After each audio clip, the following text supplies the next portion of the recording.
that we can go out to the world. We don't sell out. We can go out to the world and we can do things. And if Vincent Bollore wanted to go even further with that, well, we'd have a look at it.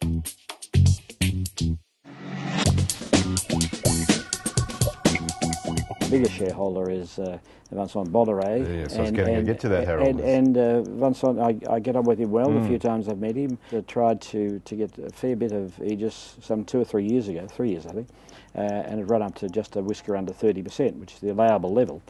Before you have to go on and make a full bid. A full bid would be very, very expensive, and it would take a lot of resource, and he may well have it, but he probably doubt it. You don't think he stopped trying, though? You think he stopped trying to take on Aegis now? Because that was very expensive thing to do if you want to do it.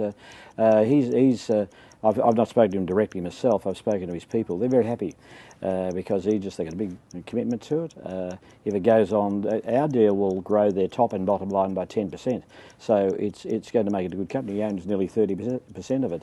But he doesn't have any seats on the board because he's seen by the Aegis shareholders, or not shareholders but directors, as a competitor. Probably is, and so it might be that he can't go on any further in that regard. So that was probably the opportunity. If he was to make a move, which still there is some expectation he might, would you be comfortable with a completely different owner in Havas, I guess? Well, it would be. I thought about that, and I had to balance. Is another bid likely of all of Aegis, and what would it mean? Well, it would mean a massive overbid for the Aegis company, which, as I said, is valued at about $2.5 billion. I notice of recent share moves is creeping up as a result of probably a number of things, but perhaps this is one.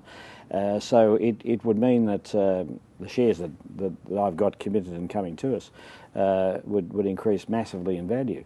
That you could say, well, there's no downside to that, except I want to do the deal I've done, which is I want to keep doing what I'm doing it with a very big world firm and making a statement for Australian families and people and those that are in business here that we can go out to the world. We don't sell out. We can go out to the world. We can do things. And if Vincent Bollore wanted to go even further with that, well, we'd have a look at it. But I rather think it'll probably settle the way that it is.